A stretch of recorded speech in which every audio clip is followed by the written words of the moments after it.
since being average means chasing rates of return, chasing banks, or more likely, banks chasing us. And I don't want to be average. I want to be awesome. So that's what we have most of our days filled with these days. Welcome to Multifamily Insights. I'm your host, John Casman, and I want to thank you for joining us for another great episode. If you are enjoying this show and get some great value for your investing goals, let us hear about it with some honest feedback through a rating and a review. And if you haven't done so, make sure you hit that follow or subscribe button so you don't miss an episode. Listen, we got a great episode today. We've got a returning guest, Mr. Mark Willis. Hey, before we jump into today's show, I want to tell you about a transformational event that's taking place in April. It's called the Real Estate Wealth Builders Conference, and it's being hosted by my buddy, Dustin Heiner. Now, I had the pleasure of attending this event last year, and I got a chance to network with some amazing speakers. In fact, there's going to be 40 plus speakers at this year's event, including yours truly. So listen, if you want to join us and transform your life, go to rubicon.com and get your ticket today. You can use my name, John, as your promo code and save 10%. Now, this event is for both seasoned investors and new investors, so all who are serious about taking their investing to the next level are welcome. Again, just go to rubicon.com and use my promo code John to save 10% on your ticket today. And I'll see you there in St. Louis. Now, Mark is a certified financial planner, a 3-time #1 best-selling author, and the owner of Lake Growth. Let me say it again. And the owner of Lake Growth Financial Services, a financial firm in Chicago, Illinois, where over the years he's helped hundreds of his investors take their money back. Let me say it again. Over the years, he's helped hundreds of his clients take back control of their financial future and build their businesses with proven tax-efficient financial solutions. And he's the host of the globally top 1.5% podcast, Not Your Average Financial Podcast. Let's welcome to the show, Mark Willis. Hey, thanks, John, for having me on.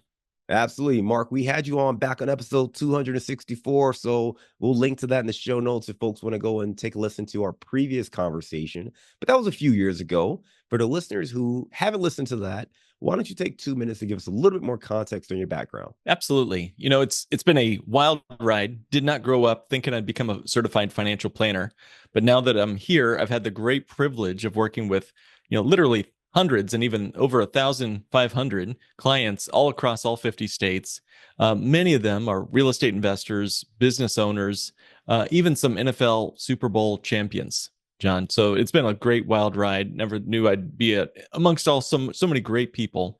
But every client I work with, regardless of their profession or their passive income streams, they are all looking for one thing: more certainty, more control, more agency, more predictability in their financial life.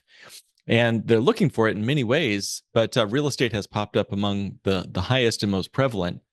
And so part of what we get to do, and what I have the great privilege of doing with folks, is having one-on-one, in-depth advisory conversations with folks where we answer their biggest questions, deal with their biggest concerns, and then help them reach their goals without taking a bunch of unnecessary risk.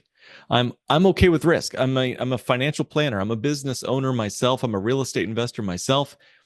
I'm not 18 years old anymore. I do not want unnecessary risk. That's what the trampoline outside the back of the pickup truck was for. I don't need unnecessary risk anymore. So that's what we have the great honor to get to do with our clients. And thinking not so average has gotten clients a long way down the road, since being average means chasing rates of return, chasing banks, or more likely, banks chasing us. And I don't want to be average. I want to be awesome. So that's what we have most of our days filled with these days. Mark, I love it. And it's funny you said you didn't, envision this as a young person. It's like, I don't know many little kids that out there are dreaming of being financial planners, right? But right. But glad you went down that path and helping a lot of folks, including professional athletes and business owners and so many others. Because you talk to so many people, right? And I'm sure you have similar conversations that we have with our investors. Can you just talk about, not so much the current economy, but obviously when things aren't going as well, those fears and concerns tend to kind of bottle up a little bit more. What is the general consensus you're getting from your clients? Like, what are their fears? What are they concerned about? What's changed in their perspective today versus maybe a year or 2 years ago? Well, there's several, but I'll say two right off the top. The first is tax elimination. And I'm going to make that distinction from tax deferral, which is what most accountants are pushing their clients to do. Think about it. What is the CPA's primary incentive? It's to keep you for another year, right? That's their job. They're supposed to make you happy. So their job is to reduce your taxes in the current year. And there's nothing wrong with reducing taxes, but there's two ways to do it. One is to defer, the other is to eliminate. And most CPAs, whether they realize it or not, they're probably trying to do the right thing for their folks. But deferring a problem like taxes could be the worst mistake you ever make. Think of it this way. Would you want to defer a root canal? No, Probably not. It's not going to make things worse, right? I'd rather Now, when not I have ask, it. yeah, man, right. Now, deferring the root canal is the equivalent of putting money into a tax deferred retirement plan like 401ks and IRAs and the like. But that is the simplest and easiest way to reduce your taxes in the current year, and it makes your CPA look like a genius. Okay. So, however, in the future, 20 years, 10 years, 30 years, whenever you're ready to retire, what does the word defer really mean? It just means put it off until later. So when I ask my clients, and I ask every single one of them before we set up a financial plan for them, I ask them questions like, hey, what do you believe about where taxes are headed? Are they going down or up? And John, I don't know about you or your listeners, but virtually every one of them say taxes have got to go up. So when I'm deferring a tax problem into a higher tax future, that is irrational. No other way to say it, right? So I am more interested as a certified financial planner, not just in looking at this year, I'm looking at the rest of your lifetime and even beyond your lifetime. What is the nut you got to cover for that IRS payment? What is the cost of your US passport for the rest of your life? And really for the rest of your family's life too. I want to think multi-generations here. When you push a beach ball under the water, you can do that for a little while. Push it down. Eventually, it's going to come popping back up, right? That's what happens when you defer your taxes. So that's one of the big concerns that a lot of our real estate investors are asking. Mark, how do I not just defer my tax? How do I eliminate it? And that's what we specialize in working with our clients on, is not just deferring, but truly eviscerating, destroying. What word do you want to use here? Getting rid of forever, eliminating your taxes. The other, and maybe the most prevalent, though, the number one fear, according to AARP, among Americans for retirement is running out of money. 50% of Americans share that fear. And that's for good reason, because the average 65-year-old will outlive his or her savings by almost a decade, according to the World Economic Forum, almost a decade. So when you and I talk about real estate, many times income is part of the discussion. And when most people really confide in me their concerns, they reveal to me, Mark, I'm worried I'm going to end up like grandma, who outlived her savings by, for example, a decade. And unlike grandma, there's not as much of a family unit surrounding the current generation. There's not as much pensions out there to support that, replace that income like there was for grandma.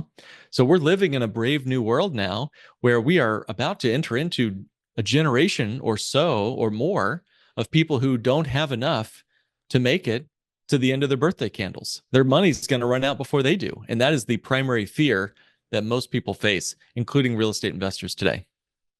Yeah, I mean, we're recording this, post-election, so I know there's growing concerns around Social Security and what may happen to those benefits. So to your point, that number one fear being just not having enough money, through retirement, where you may have to go back to work or figure out some other means to take care of yourself. You also talked about tax deferral versus tax elimination, and I love that because, yeah, if we can eliminate it, that's way better than just kicking that can down the road. So I'd love to maybe hear of a couple of strategies that you are recommending or you implore people to look into about eliminating taxes as opposed to just deferring them. Absolutely. Yeah. Well, the classic deferral in the real estate world is the 1031 exchange. And that's deferral. It truly is. So we're pushing that money into the future. We're pushing the gains off into a future that we don't know. It's not certain. In fact, even in the most recent election, there were discussions about eliminating the 1031 altogether.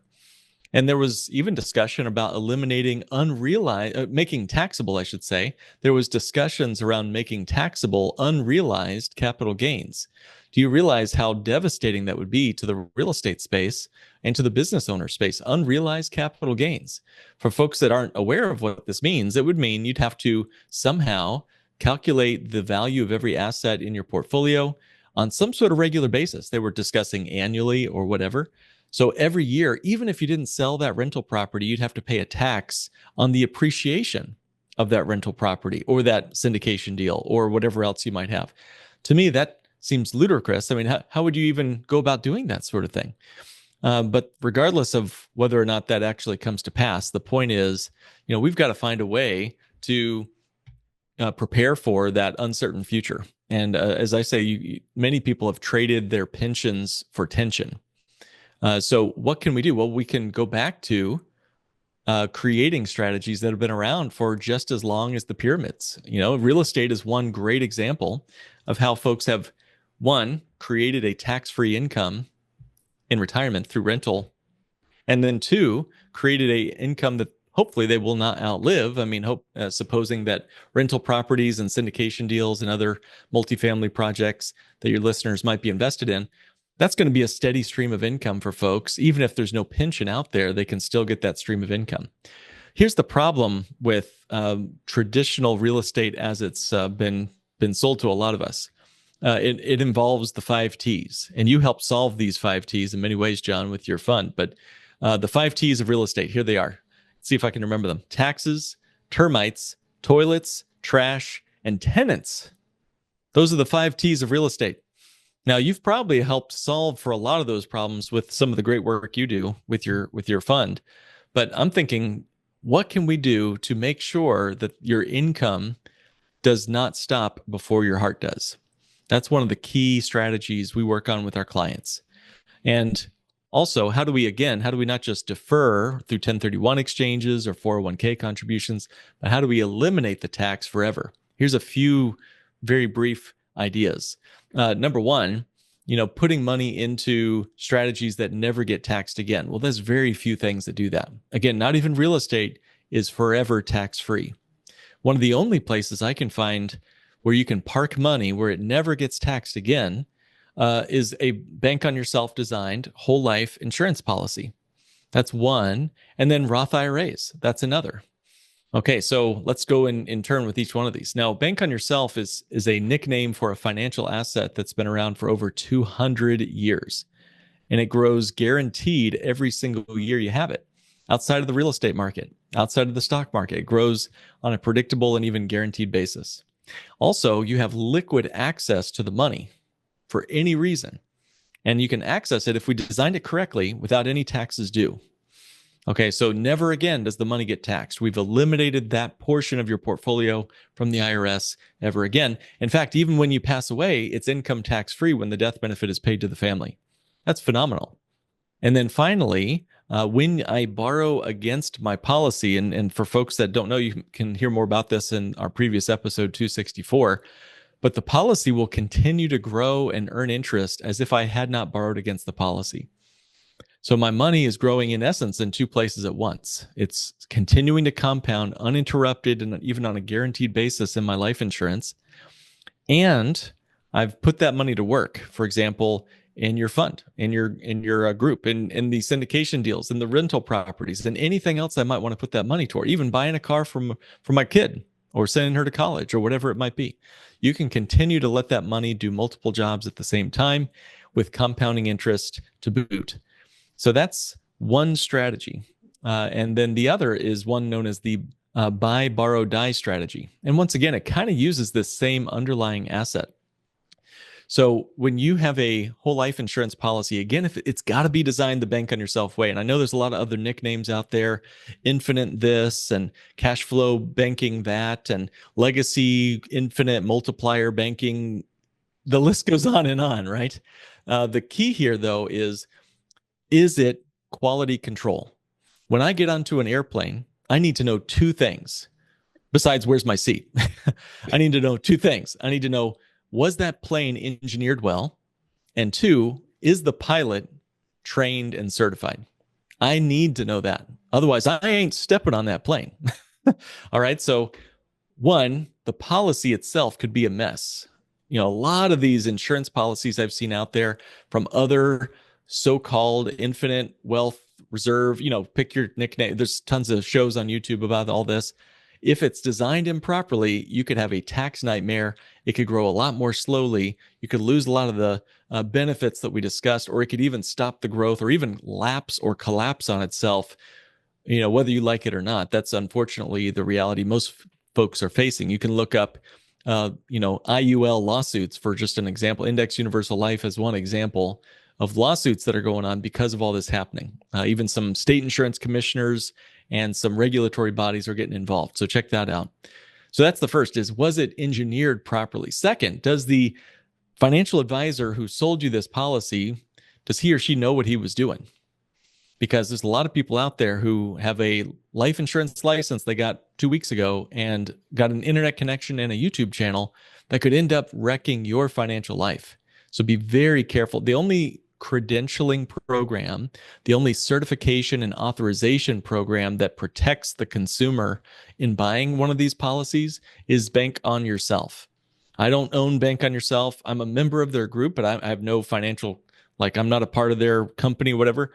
But I have found as a certified financial planner and as a fiduciary, I couldn't in good conscience represent this strategy if I wasn't a part of a good quality control group that could make sure that the policy was designed properly and that there were agents and advisors to design it and manage it and fly that plane to where it's trying to go. So I better stop for a minute, John, because I've been going a minute. I want to get into buy, borrow, die, but why don't you feel free to jump in and take it where we need to go. Appreciate it. Yeah, I mean, you said a lot there, right? So a couple things jump out to me. First of all, the question initially was, hey, give us some strategies that we could leverage to not just defer the taxes, but eliminate. And you gave a couple in regards to real estate investing. But something you said, certainly there's some great strategies to defer. But one of the things you talked about was there's really two strategies that do a great job of eliminating, meaning once you utilize these strategies, you no longer have to pay taxes. One, you talked about kind of the Bank on Yourself whole life insurance process or policy. The other being kind of a Roth IRA. You also started to talk about the buy, borrow, die, which we'll come right back to.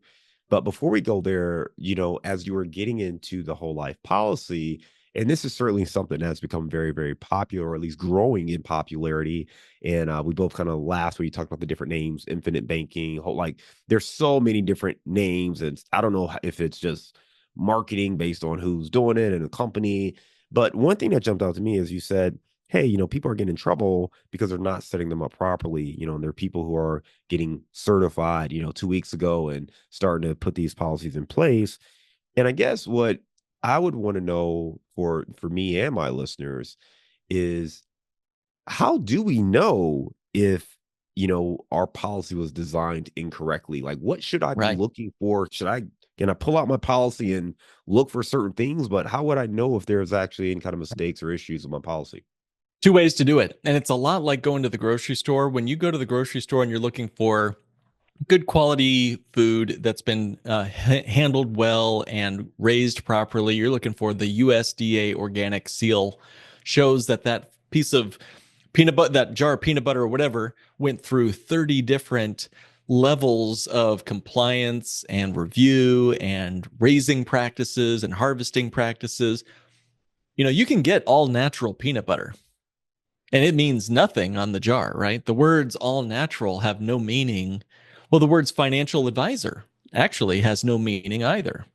And most of these other nicknames and knockoff brands that you just listed there have no meaning, no credential process. It's someone's harebrained idea they came up with while mowing the lawn, and then they put it up on a YouTube channel, right?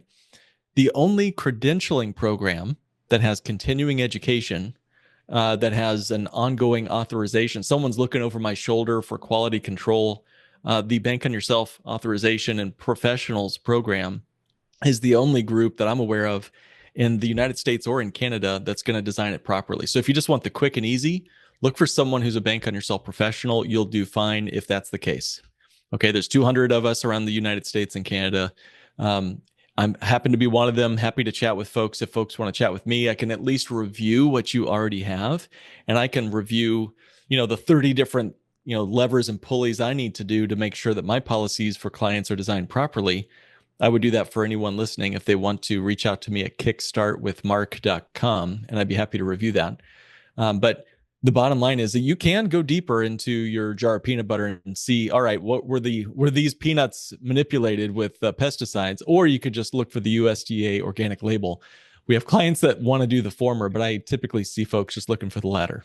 Makes sense, right? I mean, there's a lot in policy. There's a lot to understand. And if you don't understand the nuances, you're probably not going to figure it out either way. So try to look for the certification, and that's going to help you tremendously there. Yep. What about some of the bigger companies, right? I know some of the larger insurance companies or financial services companies are offering similar products. Is there something with those products that is lacking or missing versus maybe some of the products that you see or that you would recommend? Yeah, part of our checklist is, was this issued by a mutually owned life insurance company? Was it written with paid up additions baked into the design of the contract? Was it offering and does it offer what's called non-direct recognition policy loans? This is among the 30 different things in my little checklist. It's a pre-flight checklist, just like an airplane pilot has to go through. We have to look through all of this to make sure the policy is designed correctly before we call it bank on yourself. So yes, one of 3 or 4 of the 30 things that we look for includes what I just mentioned, non-direct recognition. This is a simple little checklist, but it has huge implications. Case in point, I had a client who came to me. He was looking into his existing policies. He had 4 policies from another mutual company. I won't name the name. It had paid up additions. It was mutually owned. It was whole life insurance. Check, check, check.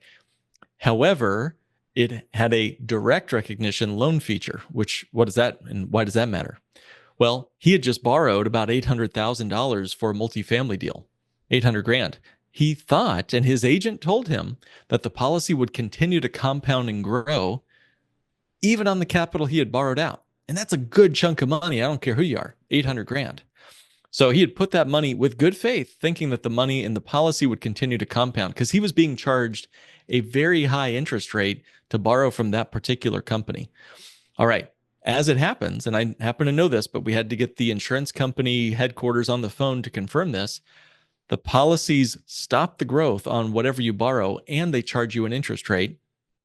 And it happens that the agent gets a commission cut whenever you borrow from that particular company. So all the incentives are wrong in that case. Now, the client just wanted to do the multifamily deal and move on with his life. He was furious that his other agent told him, swore to him up and down that this thing was designed right.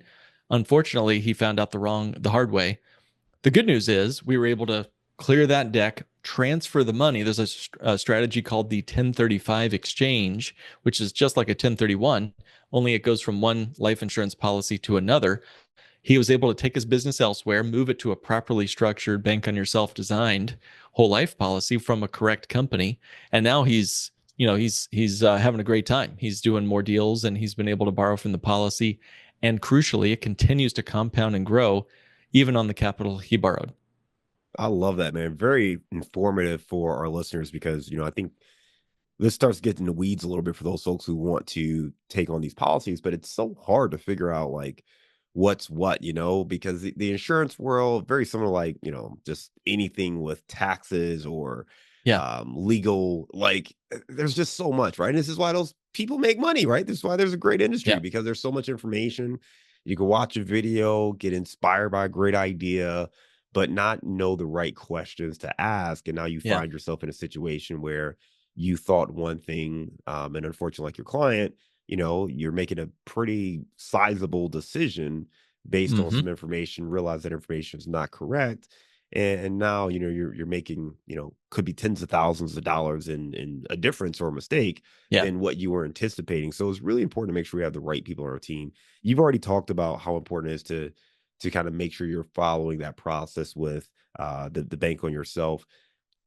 Not that I want to turn this into a bank on yourself ad, but you mentioned that one, it's not your organization, separate organization. Like I want to say credentials, but like what makes them the kind of authority in this space as opposed to those larger insurance companies or again Oh, some other yeah, wacko on YouTube just sure. showcasing this thing that they learned about. Well, yeah. So just to clarify, the Bank on Yourself group is a training platform and apparatus. It also has a number of best-selling books and podcasts and YouTube channel and more. So, it itself can certainly be seen as a marketing organization. It's also a training apparatus, but they are going to end up showing you they meaning any insurance agent that's connected to Bank on Yourself, including me, by the way, as a certified financial planner. I'm also licensed for life insurance. Ultimately, what I would do is I would have a one-on-one consultation with you and really get to understand your concerns, goals. What are we trying to do? Let's not jump to the Bank on Yourself. There's 100 other strategies we might have that might fit Right. here. Once we determine, however, that Bank on Yourself is a appropriate fit, then we would look at a mutual insurance company, one of the big companies that have been around 100 plus years and have always paid their guarantees and even a consecutive 100 years plus of dividends. So we'd be looking at connecting you with a major financial institution that's been around a long time. Now, you asked about why, what's about Bank on Yourself. Long story. I'll try to make it as short as I can. The gentleman who started this whole movement, his name's Nelson Nash. He passed away a few years ago. He was an evangelist to the core, man. He was out there on workshops. He was talking to people, all across this country, sharing this idea that you can use life insurance as an asset, much like you can use your house as an asset and borrow against it and so forth, but with a lot more guarantees than a home equity line would do. But again, similar to that, you can use the policy and it continues to grow for you, kind of like your house continues to grow even when you borrow from the HELOC. So he was around the country talking about this strategy and opening eyes and opening minds. And folks were using his information and kind of stealing it and using it. And again, it sort of was Xeroxed into fuzzier and fuzzier versions of itself. Finally, he went to Pamela Yellen, who was a partner with him and colleague with him in a mastermind, and they started Bank on Yourself as a response to folks just kind of using the language and using the names and ripping off the idea. So Pamela protected the concept, put a lot of IP around it, started a training program and a continuing education certification program. So they have to check, like, on my background. Am I doing the right thing for my clients? Are people complaining about the work that I do? Am I designing the policies from the correct companies? If not, they'll kick me out of the organization. Now, thank God I've been a part of that group for a dozen years as a member, and I'm one of 200 plus Bank on Yourself professionals.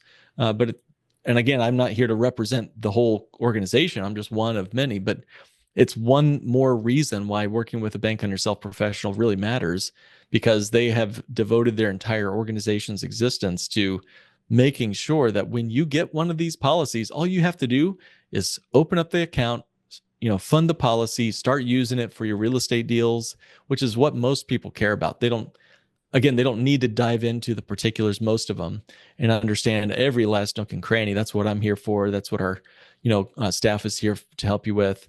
But the main point, most folks, is that, again, they want to sit on that airplane and fly to their destination, and they want a good pilot and a good engineered plane to take them there. I love it. Thank you for clarifying that. Mark, you mentioned that buy, borrow, die strategy. Let's dive into Yeah, that a little bit. Tell me sure. more. There's some relationship here to Bank on Yourself and real estate. So a few years ago, ProPublica I think it was a devastating, travesty that they did this, but they had 25 of the wealthiest Americans exposed. Their entire financial life was exposed. It was a leak from the IRS. The Michael Bloombergs, the Carl Icahns, the Mark Zuckerbergs, the Elon Musks, folks like that, their tax returns were made public. Okay. So that's terrifying for all of us Americans. I mean, if they can do it to billionaires who have attorneys and more, what are they going to do if they ever want to find out John's tax information or mine? But anyway, let's just move on from that scary thought. What we found, though, was really interesting. Many of them, almost all of them, follow a strategy called buy, borrow, die. So here it is very quickly. Step one: buy assets that do not produce income. Okay, so if you're trying to live a life without paying taxes, here's how you could do it. One, buy assets that do not produce income. This is why Warren Buffett's stock does not really produce many dividends and hasn't for many decades. So you don't have to report income that you never get. So that's the first step. So step one, buy an asset that doesn't produce income. Step two, borrow against that asset. And income that you the loans that you receive from that asset are not considered income by the IRS and thus are not taxable. So now I'm using loans to finance my lifestyle, to invest in other projects. Whatever I want to do with that loan, I can do, right? It's my money. I just need a good working relationship with a bank and live on that forever. That's how Elon Musk services his major investments. That's how Michael Bloomberg services his future projects, his lifestyle, everything. These folks are using loans to live on, and they have very low interest rates. Finally, and this one's kind of morbid, no one really likes step three, but it's ultimately going to happen, die, right? When you die, your assets receive a step up in basis. Real estate does this. Your stocks do this. When you leave your assets to your estate, your beneficiaries could get rid of those assets without any taxes due to them either if they decide to sell it or take it up at a higher basis themselves and carry it forward, repeating the process over and over again, multiple generations. So that's the buy, borrow, die strategy with real estate. You could do this if you had billions of dollars with your stock or with your real estate. How about with life insurance? You could do the exact same thing with a life insurance policy. Buy a whole life policy. It intentionally does not produce income. Now, it does provide dividends, but we can put those dividends back into the policy to help it grow even faster and keep it out of your pocket, because this is how we're avoiding income when we don't take the dividends out of the policy. Step two, borrow against the life insurance cash value, like we talked about in the previous segment. You can borrow against that cash value, and loans are not considered income by the IRS. So you could live off your life insurance, to coin a phrase there. You could pull $100,000 a year off of that life insurance policy and show $0 on your tax return. And that also, by the way, has the effect of not counting against your Social Security or Medicare premiums, by the way, either. Step three, finally, when you pass away, the death benefit on the life insurance policy is income tax free. So all of this is a lifetime of no taxes due. And you don't have to be a billionaire to do it. Now, many billionaires do own these policies, by the way, but that's another story. So that's the buy, borrow, die strategy. Now, one more thing. Couldn't we use the life insurance policy to help us with the real estate? This is like nitro and glycerin when you put these two strategies together. You know, it's great having a whole life policy. Great. Grows guaranteed. Beautiful. Chef's kiss. It's tax-free. Double chef's kiss, right? But it's going to have modest rates of return. It's going to be a reasonable middle single-digit return. Now we come to John with our giant pile of cash value, 6 figures, whatever, 7 figures of cash value, whatever you've been able to build up. We come to John and we say, hey, you know what?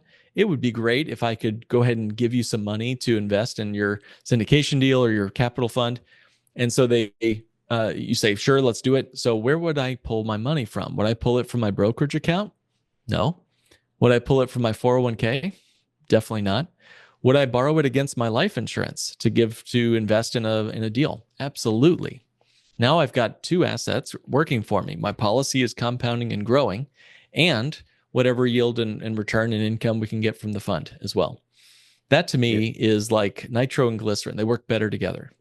I love it, man. Great strategy there. And I think it's a really good example of how we can take our investing strategy to the next level. And really, what you're getting at is having a holistic view, right? Making sure that we understand not just, the cash we're getting and make sure we have insurance and make sure we have our 401k, but really understanding some of the nuances and the top tier levels of strategy to make sure we optimize our returns and optimize, what we can make. On the flip side of that, minimize how much we have to pay in taxes, right? Not just deferring taxes, but eliminating them. Mark, you have some great information for folks who do want to learn more, reach out. What is the best way for them to get in touch? Yeah, we've had a great conversation. There's so much more. We didn't even really get into the income maximization strategy and more, but we can do it again some other time. And it's great chatting with you. You do a great job on your awesome show. Imagine, folks, if you want to have a part of your portfolio that's always liquid, always growing, and available with no taxes due for your deals or for your real estate projects or your kids' college or whatever, if that's something you're open to, I could help. You can go to kickstartwithmark.com. That's kickstartwithmark.com.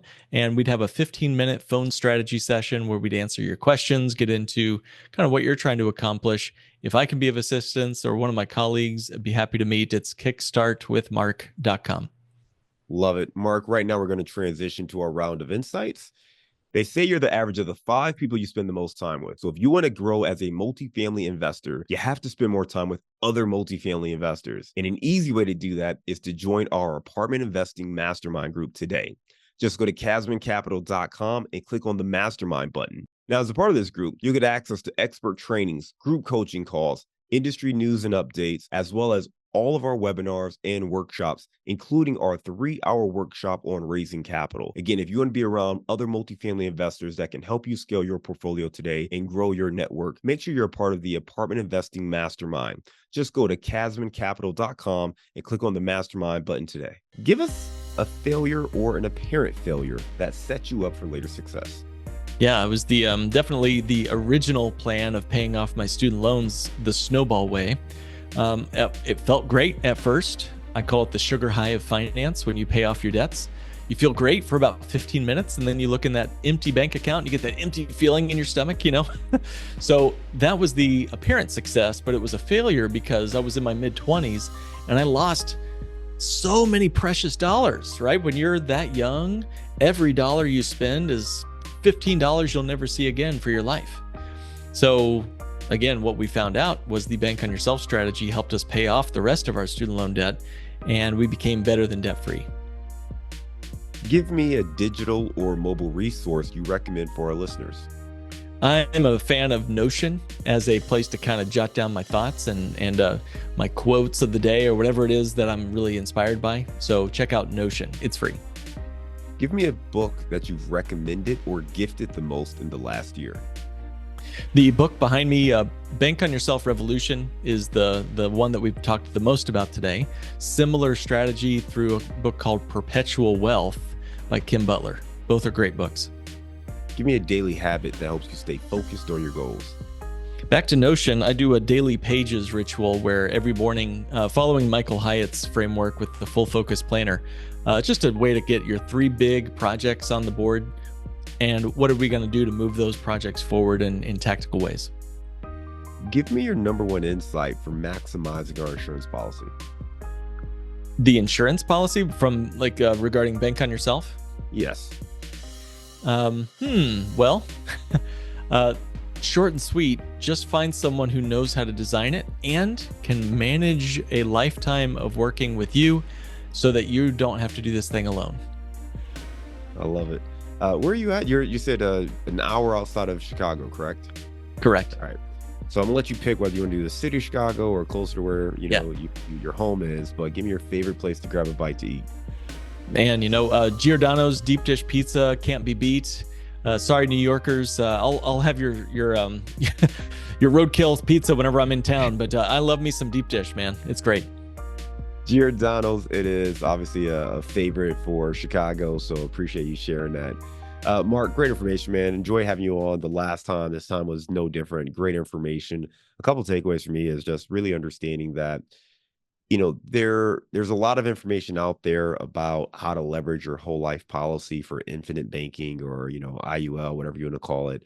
But make sure you're partnering and getting the information from someone who really understands the nuances of the space. So the Bank on Yourself platform is a great place to start. Work with somebody who's certified and kind of has that USDA, seal of approval, just to make sure you're doing everything the right way and you got the right policy and all those nuances are taken care of for you. The other thing for me is just recognizing that, hey, there are ways to not just defer your taxes, but to eliminate those taxes. Make sure you're employing these strategies that can help you do that. One of those is that buy, borrow, die. I like to joke and call it that BBD, right? So Belle Biv DeVoe days for poison.